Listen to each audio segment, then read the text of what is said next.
बिस्मिल्लाहिर्रहमानिर्रहीम। अस्सलाम वालेकुम नाज़रीन, जैसा कि तवक्को थी इलेक्शन कमिश्नर साहब किसी दबाव में नहीं आए जो कुछ अदालती हलकों की तरफ से उन पर डाला जा रहा था मुबैना तौर पर, और उन्होंने कानून के मुताबिक फ़ैसला दे दिया और पीटीआई के इंट्रा पार्टी इलेक्शन कलअदम करार दे दिए, क्योंकि वो सारे खिलाफ कानून और खिलाफ ज़ाब्ता थे। बल्कि इनको इलेक्शन टेक्निकली और लीगली कहा ही नहीं जा सकता कि ये इलेक्शन हुए थे। नतीजतन पीटीआई से बल्ले का इंतखाबी निशान छीन गया। अब देखना यह है कि पीटीआई इस केस के ख़िलाफ़ अपील कहाँ दायर करती है, पेशावर हाई कोर्ट में या अतहर मिनल्ला साहब की अदालत में, जहाँ से उनको ऐसा इंसाफ मिला जो उन्होंने मांगा ही नहीं था।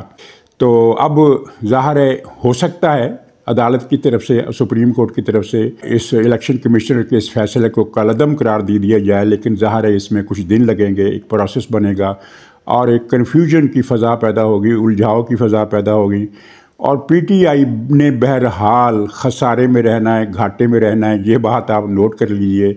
अतर मिनल्ला साहब जैसे 50 जज भी आ जाएं तो अब वो पीटीआई को इंतखाबात नहीं जितवा सकते।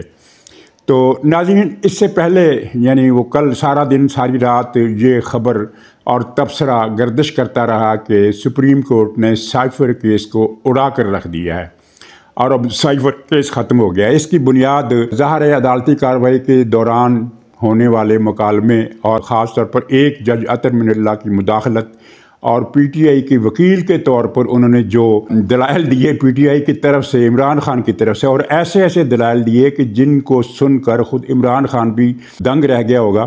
तो उसके बाद अदालती कार्रवाई के बाद पीटीआई की वकील है सलमान सफदर, उसने ये दावा किया कि साइफर केस ख़त्म हो गया है।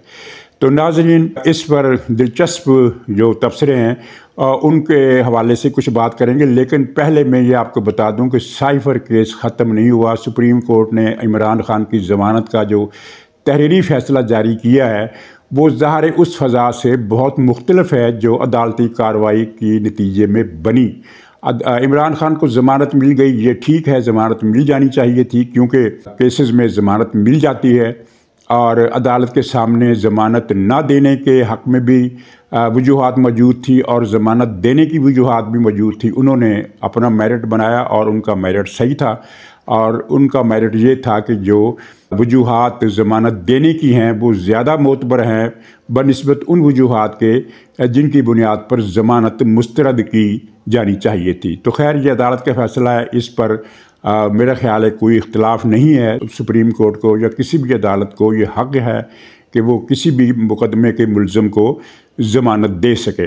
लेकिन इस ज़मानत देने की कार्रवाई को जस्टिस अतर मिनल्ला साहब ने साइफर केस भी बना दिया और लेवल प्लेइंग फील्ड का केस भी बना दिया और इमरान खान की पार्टी को और इश्तहारी मुजरिमों को रिहा करने का केस भी बना दिया। और साथ ही उन्होंने सबसे बड़ा जो काम किया, जो जिस पर मेरा ख्याल है कि दुनिया भर के सियासतदान और हुक्मरान और वकील और जज और अदालती हल्के और मुबस्सर सब हैरान रह गए होंगे कि उन्होंने ये कहा है कि राज अफशा करना कोई जुर्म ही नहीं है। उनके अल्फाज कुछ यूँ नहीं थे, उनके अल्फाज ये मतलब था उनके अल्फाज का।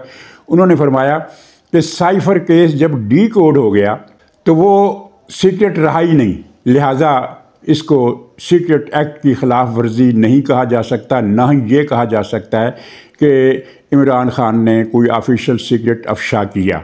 अच्छा, अब मज़े की बात यह है कि सरकारी राज लीक ही तब होता है जब वो डी कोड हो जाए। कोडेड अगर कोई इबारत या ख़त या मुरासला या कोई भी हदायतनामा अगर कोडेड अल्फाज में जारी हो जाए, यानी जिन अल्फाज में वो लिखा गया है, तो वो तो लीक होता ही नहीं है। कोड होते हैं सिफारती हवाले से भी, और ख़ास तौर पर जब जंगें हो रही होती हैं, दो मुल्क आपस में जंग कर रहे होते हैं, तो फिर उनमें रोज़ाना की बुनियाद पर कोड बदले जाते हैं और फिर मुतल्लका अपने फरीक को उसको बता दिया जाता है कि अलग से कि आज के कोड ये हैं।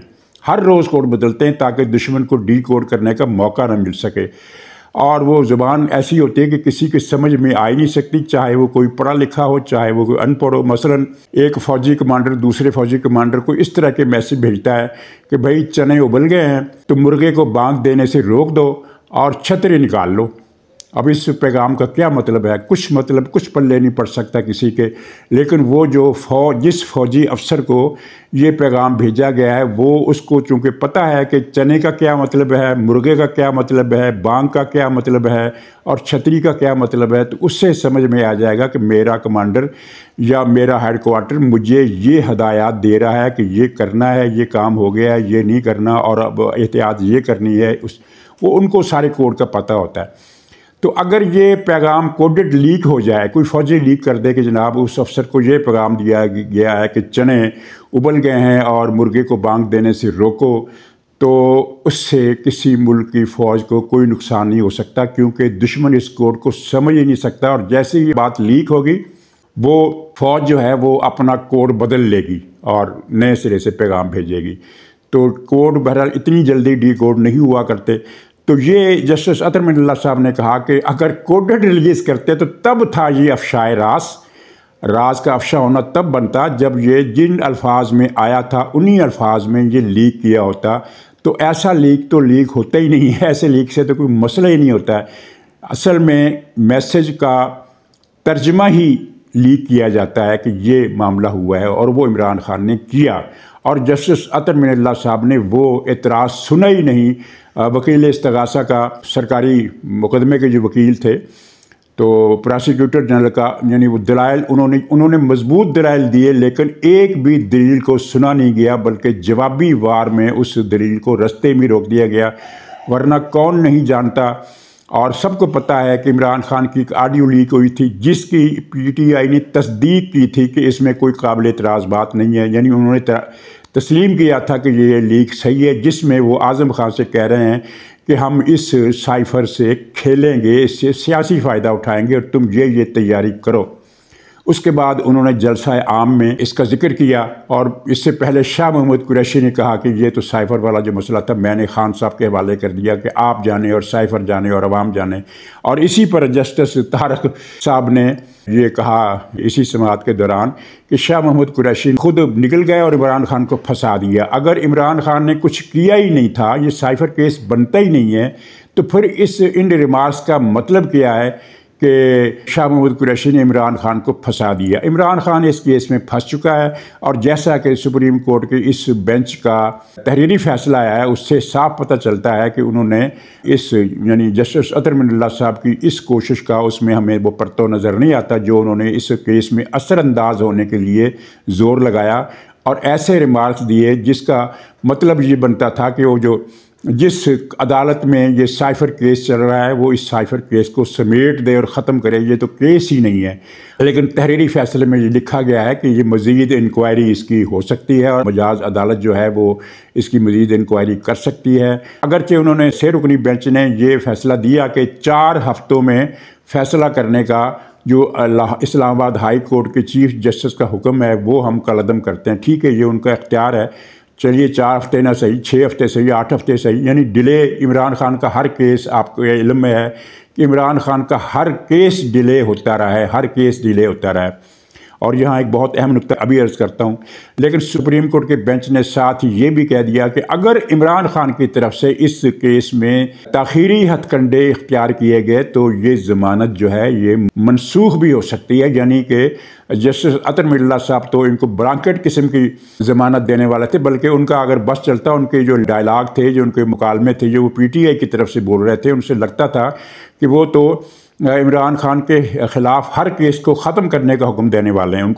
उन्होंने मासूम तो करार दे दिया। सादक और अमीन तो इनके भाई बंदों ने करार दिया था, मासूम इन्होंने करार दे दिया। अब पीटीआई की इंतखाबी मुहिम यही चलेगी कि सादक, अमीन और मासूम मासूम इमरान खान। तो बहरहाल पीटीआई का जो मसला है वो 2 फिक्रों में अर्ज़ कर दूं कि आज तक इन्होंने कोई केस मेरिट पर नहीं लड़ा, हर केस इन्होंने लटकाया है, ताख़ीरी हथकंडे इख्तियार किए हैं, स्टे आर्डर लिया है। और इस काम में मुख्तलिफ हाई कोर्ट्स ने पीटीआई का पूरा साथ दिया है, चाहे वो फॉरेन फंडिंग का केस हो, चाहे वो इलेक्शन कमीशन का केस हो, चाहे वो तोशाखाने का केस हो, चाहे वो निकाह में वो इद्दत में शिद्दत वाला केस हो, इन्होंने हर केस में हाई कोर्टों से स्टे लिए हैं। ये भी रोक दो, यहाँ तक कहा गया कि अच्छा इलेक्शन कमिश्नर ने या फलाह अदालत ने कार्रवाई करनी है तो करती रहे, लेकिन वो फैसला नहीं सुनाएगी, यानी फैसला सुनाने से रोक दिया गया। ये इससे पहले पाकिस्तान की तारीख में किसी भी पार्टी या मुल्ज़म के हवाले से इस तरह का तरजीही, इम्तियाजी और बल्कि मिसाली रवैया नहीं अपनाया गया जो इमरान खान के साथ। तो इस केस में भी इमरान खान ने ताख़ीरी हथकंडे इख्तियार किए हैं और केस जो था जिसको नवंबर के आखिर में निमट जाना चाहिए था वो दिसंबर में भी नहीं निमट सकेगा। और अब ये आर्डर जो आया है कि 4 हफ्तों में फैसला करने का हुक्म कलअदम कर दिया गया है, तो इसके बाद ये केस मज़ीद आगे चला जाएगा। और ये मेरे बताने का मकसद ये है कि इमरान खान ने हर केस को लंबा लटकाने में कामयाबी हासिल की है, इसमें भी कामयाबी हासिल कर रही है, लेकिन इमरान खान के हाथ में जो नेट रिज़ल्ट आया है वो यही है कि इमरान खान को खसारा हुआ है। और इस केस में भी इसने बचना तो नहीं है। ये साइफर केस, इसमें रियासत जो है वो फरीक है और रियासत डटी हुई है। वो ज़ाहिर है अब घी को आप सीधी उंगली से नहीं निकाल सकते, तो उंगली टेढ़ी करना पड़ेगी और रियासत उंगली टेढ़ी करेगी, और एक मरतबा नहीं करेगी, ज़्यादा मरतबा भी कर सकती है, और इतनी ज़्यादा भी टेढ़ी कर सकती है कि कई और लोग भी उसमें तकलीफ़ में आ सकते हैं। तो सुप्रीम कोर्ट के मुख्तसर फैसले में ये बात जो लिखी है कि इमरान खान की ज़मानत कैंसिल हो सकती है अगर उसने मुकदमे को डिले करने की कोशिश की, तो ये एक बड़ी अहम बात है। और ये उस सारी फ़ज़ा से क़तई मुख्तलिफ है जो अतर मिनल्लाह साहब के रिमार्क से हमें सामने आई। अतर मिनल्लाह साहब ने कुछ और भी अजीब अजीब किस्म के दलाइल दिए जो माफ़ाकुल फ़हम है। मसलन ये कहा कि आप कहते हैं कि इमरान खान की इस एक्शन से जग हसाई हुई, तो जग हसाई तो अयूब खां के ज़माने में भी हुई थी, 1964 में हुई थी, 1971 में हुई थी, फलां सन में हुई थी, फलां सन में हुई थी। तो उस वक्त तो सज़ा नहीं दी, तो अब सज़ा दे रहे हैं। इस फ़िक्रे का तर्जमा इसके सिवा क्या है कि अगर अयूब खान को सज़ा नहीं मिली, अगर याहिया खान को सज़ा नहीं मिली, अगर मुशर्रफ को सज़ा नहीं मिली, तो फिर इमरान खान को भी माफ़ कर दिया जाए, इमरान खान को भी सज़ा ना दी जाए। ये कह रहे थे जस्टिस साहब। क्या कोई जज ऐसी बात कर सकता है या करनी चाहिए उसे? ये सुप्रीम कोर्ट के दूसरे मुअज़्ज़ज़ जजों के लिए सवाल है, अतर मिनल्लाह साहब के लिए ये सवाल नहीं है, क्योंकि उन्हें भी पता है कि ये बात नहीं करनी चाहिए, लेकिन उन्होंने की। वो बहुत ही ज़्यादा जज्बात में आ गए, फ़र्ते मोहब्बत से वो पिघल गए। अच्छा, इसमें फिर ये है, दूसरे बात ये है कि उन्होंने फिर मिसाल दी कि 2018 में जो कुछ हुआ था, आप उसकी तारीख दोहराना चाहते हैं। पहली बात जो तो ये है कि 2018 में जो कुछ हुआ और अब जो कुछ हो रहा है उसमें कोई मुवाज़ना ही नहीं है। नवाज़ शरीफ ने कोई साइफर लीक नहीं किया था, उन्होंने कोई 9 मई नहीं किया था, उन्होंने ऐसा कोई काम नहीं किया था जिस पर मुकदमा बनता। उन पर तो जो मुकदमा बना था वो मुकदमा था ही नहीं, जैसा कि खुद एहतसाब अदालतों के ताज़ा फैसलों से साबित हो गया। और जैसा कि ताहयात नहली वाला मामला भी फैसल होने जा रहा है, तो नवाज़ शरीफ साहब ने तो कुछ भी नहीं किया था, कुछ भी नहीं किया था। कम से कम वो कुछ नहीं किया था जिन पर मुकदमे चलाए गए। और इमरान खान पर तो 9 मई भी है, साइफर भी है, बल्कि रियाज वाला चक्कर भी है। इतना बड़ा फ्रॉड, इतना बड़ा धोखा, इतनी बड़ी करप्शन, और इमरान खान के ऊपर बहुत कुछ है। तो नवाज़ शरीफ का और इनका कोई मुवाजना बनता ही नहीं है। लेकिन सवाल बनता है कि जब नवाज़ शरीफ के साथ ये हो रहा था तो उस वक्त आपका तर्ज़ अमल क्या था और आपका रद्द अमल क्या था? और फिर जहाँ तक ये बात है कि अयूब खान, याहिया खान, तो बात यह है कि अयूब खान और याहिया खान और मुशर्रफ खान जैसों को आप ही के भाई बंद, आप ही के ख्यालात रखने वाले, आप ही के हम ख्याल जजों ने बरी किया था। उनके इक़दामात को जायज़ करार दिया था, उनकी मुद्दत मार्शल लॉ में तोसी की थी, मुशर्रफ की एमरजेंसी में तोसी की, मुशर्रफ की वर्दी में तोसी की, जजों ने की ना। और वो कौन जज थे? वो इन्हीं के हम ख्याल थे।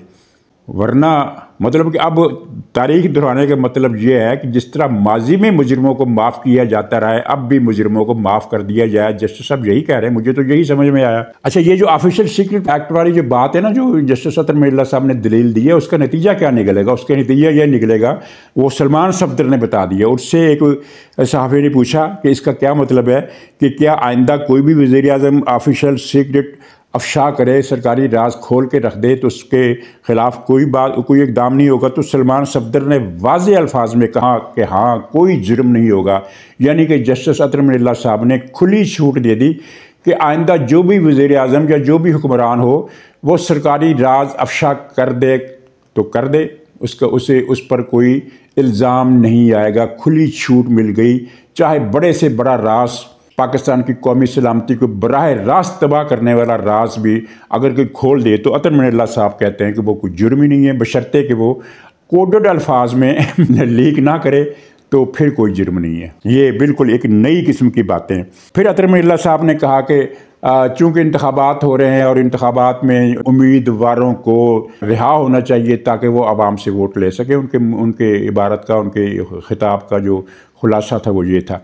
इसका मतलब यह है कि फिर एक आइन में एक तरमीम कर दी जाए कि भाई कत्ल का मुजरिम हो, चाहे डकैती का मुजरिम हो, चाहे अगवा बराए तवान का मुजरिम हो, चाहे कोई भी मुजरिम हो, वो अगर इलेक्शन में हिस्सा लेना की ख्वाहिश करे तो उसे रिहा कर देना चाहिए। मेरा ख्याल है अब थानों में और जेलों में जितने भी कत्ल और सजाए मौत के मुजरिम हैं वो सब के सब इलेक्शन कमीशन में दरख्वास्त दायर करें कि हमने इलेक्शन लड़ना है और हमें रिहा होकर इंतखाबी मुहिम चलाने की और इंतखाबात जीतने या हारने की इजाज़त दी जाए। अतर मिर्ज़ा साहब के इस हुक्म के बाद इलेक्शन कमिश्नर के पास कोई वजह नहीं होगी कि वो उनको रिहा करने का हुक्म न दें, यानी फिर वो मुदाखलत कर सकते हैं और आईजीज़ को लिख सकते हैं, वजारत दाखिला को लिख सकते हैं कि चूँकि फ़लाँ जेल में बंद 636 मुजरिम जो हैं कत्ल के, उन सब को रिहा किया जाए क्योंकि वो कौमी असम्बली का इलेक्शन या सूबाई असम्बली का इलेक्शन लड़ना चाहते हैं। यानी एक से एक बात, जो बात की खुदा की कसम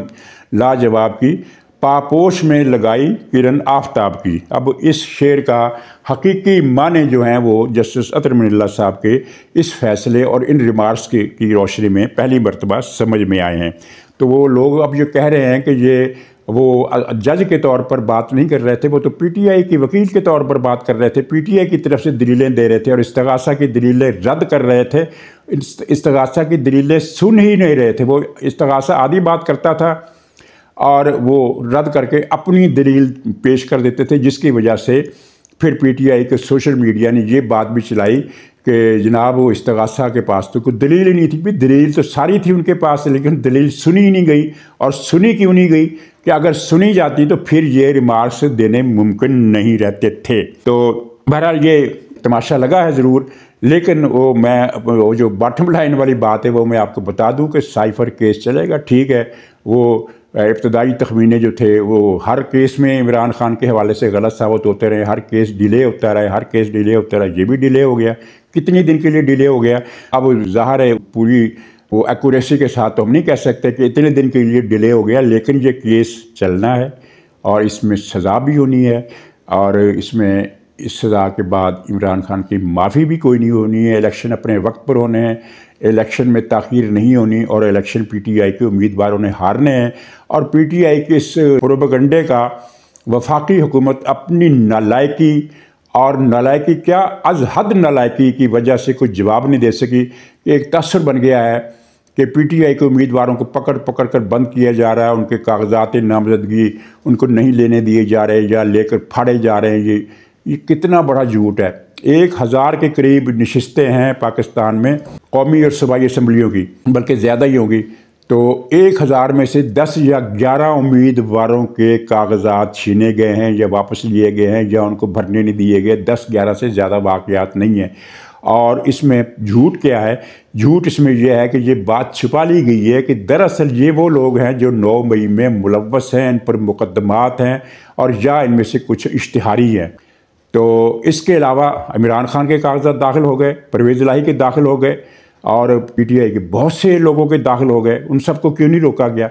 रोका सिर्फ उनको गया है जिन पर मुकदमात थे या जो इश्तिहारी हैं, 9 मई के मुकदमात थे या इसी किस्म के। तो ये इस बात का जवाब वफाकी हुकूमत ने अगर नहीं देना तो किसी ने देना? क्या मुस्लिम लीग ये हुकूमत की तरफ से सफाई पेश करे या कोई और पार्टी पेश करे? यह हुकूमत का काम है, वो नहीं कर सकी। नालायकी की हद है या बेपरवाही की लापरवाही की हद है, बेनियाजी की हद है। वो काकड़ साहब को तो खैर पता ही नहीं होता कि मैंने बोलना क्या है और मैंने जाना कहाँ है, उन्होंने क्या बोलना, लेकिन उनके वज़ीरों को तो ये चाहिए ना कि वो सफाई का बयान दे। तो नाज़रीन, अब चलते चलते फैसल करीम कुंडी साहब पीपल्स पार्टी के रहनुमा हैं, उन्होंने अपने कागजात दाखिल कराए और कागजात दाखिल कराने के मौके पर उन्होंने कहा, पीटीआई को दावत दी कि वो पीपल्स पार्टी से मिल जाए। क्यों? उन्होंने कहा, ये उनके अल्फाज हैं कि हमारा और उनका दुश्मन एक है, यानी मुश्तरका दुश्मन है और मुश्तरका दुश्मन को शिकस्त देने के लिए हमारा इत्तेहाद होना चाहिए, पीपल्स पार्टी का और पीटीआई का। अच्छा, मुश्तरका दुश्मन से क्या मुराद है? मुस्लिम लीग नून है। और ये जरदारी साहब 1 साल पहले 1.5 साल पहले क्या कहा करते थे कि हमारा मुश्तरका दुश्मन ये एस्टेब्लिशमेंट का सिलेक्टेड है और इस सिलेक्टेड को इक़्तिदार से बाहर निकालने के लिए मुस्लिम लीग और पीपल्स पार्टी को मुत्तहद होना चाहिए। और फिर उन्होंने मुत्तहद करके दिखाया भी, दोनों पार्टियां मुत्तहद हो गई, मुश्तरका दुश्मन को अदम एतमाद के ज़रिए निकाल दिया गया। अब मुश्तरका दुश्मन कुंडी साहब कह रहे हैं कि बदल गया है, मुश्तरका दुश्मन है मुस्लिम लीग नून और मुश्तरका दोस्त उनका जो है वो है पीटीआई। तो दरअसल वो इस बात का एतराफ़ कर रहे हैं कि मुस्लिम लीग के उम्मीदवार को शिकस्त देने के लिए 2 जमाती इत्तेहाद ज़रूरी है, वरना मुस्लिम लीग वाले जीत जाएंगे। तो तेरी आवाज़ मक्के और मदीने। नाज़रीन इजाज़त दीजिए, इंशाअल्लाह अगले प्रोग्राम में फिर मुलाकात होगी, तब तक के लिए खुदा हाफिज़।